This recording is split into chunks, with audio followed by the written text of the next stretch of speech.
अस्सलामुअलैकुम वरहमतुल्लाहि वबरकातुहू। बिस्मिल्लाहिर्रहमानिर्रहीम। सुल्तान नूरुद्दीन ज़ंगी को ख्वाब में हमारे प्यारे नबी हज़रत मुहम्मद सल्लल्लाहु अलैहि वसल्लम का दीदार हुआ। सुल्तान नूरुद्दीन ज़ंगी इशा की नमाज पढ़कर सोए कि अचानक उठ बैठे और नम आंखों से फरमाया, मेरे होते हुए मेरे आका सल्लल्लाहु अलैहि वसल्लम को कौन सता रहा है। आप इस ख्वाब के बारे में सोच रहे थे जो मुसलसल 3 दिन से उन्हें आ रहा था और आज फिर चंद लम्हों पहले उनको आया, जिसमें सरकार दो आलम सल्लल्लाहु अलैहि वसल्लम दो अफराद की तरफ इशारा करके फरमा रहे थे कि ये मुझे सता रहे हैं। अब सुल्तान को करार कहाँ आता। उन्होंने चंद साथी और सिपाही लेकर दमिश्क से मदीना जाने का इरादा फरमाया। इस वक्त दमिश्क से मदीना मुनव्वरा का रास्ता 20 से 25 दिन का था, मगर आपने बगैर आराम किए ये रास्ता 16 दिन में तय किया। मदीना पहुंचकर आपने मदीना आने और जाने के तमाम रास्ते बंद करवाए और तमाम खासो आम को अपने साथ खाने पर बुलाने जा रहे थे। अब लोग आ रहे थे मगर आपको वो चेहरे नज़र ना आए।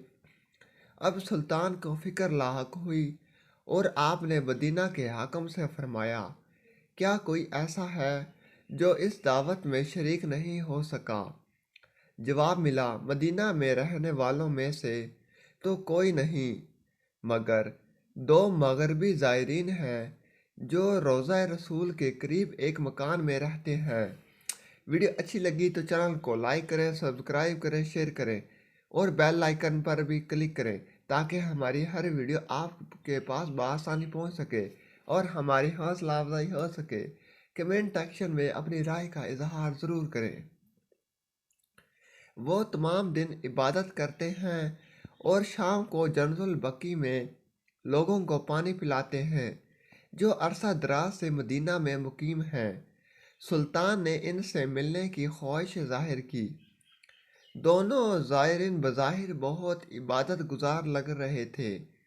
इनके घर में थी ही क्या, एक चटाई और 2-4 ज़रूरत की अशिया कि यकदम सुल्तान को चटाई के नीचे का फर्श लर्ज़ता हुआ महसूस हुआ। आपने चटाई हटा के देखा तो वहाँ एक सुरंग थी। आपने अपने सिपाहियों को सुरंग में उतरने का हुक्म दिया। वो सुरंग में दाखिल हुए और वापस आकर बताया कि ये सुरंग नबी करीम सल्लल्लाहु अलैहि वसल्लम की कब्र मुबारक की तरफ जाती है। यह सुनकर सुल्तान के चेहरे गज़ब की कैफियत तारी हो गई। आपने दोनों ज़ायरीन से पूछा कि सच बताओ कि तुम कौन हो। उन्होंने बताया कि वो यहूदी हैं और अपने सरबराह की तरफ से तुम्हारे पैगंबर के जिस्म अक़दस को चोरी करने पर मामूर किए गए हैं। सुल्तान ये सुनकर रोने लगे और इसी वक्त इन दोनों की गर्दनें उड़ा दी गई। सुल्तान ने रोते हुए कहा, मेरा नसीब देखो कि पूरी दुनिया में इस खिदमत के लिए इस गुलाम को चुना गया है। इस नापाक साजिश के बाद ज़रूरी था कि ऐसी तमाम साजिशों का हमेशा के लिए ख़ात्मा किया जाए। सुल्तान ने मुमार बुलाए और कब्र अक़दस के चारों तरफ खंदक खोदने का हुक्म दिया, यहाँ तक कि पानी निकल आए। सुल्तान के हुक्म से इस खंदक में पिघला हुआ शीशा भर दिया गया और रोज़ा रसूल सल्लल्लाहु अलैहि वसल्लम को अल्लाह के फजल से हमेशा के लिए महफूज कर दिया गया। वीडियो अच्छी लगी तो चैनल को लाइक करें, सब्सक्राइब करें और बेल आइकन पर भी क्लिक करें ताकि हमारी हर वीडियो आपके पास बआसानी पहुंच सके।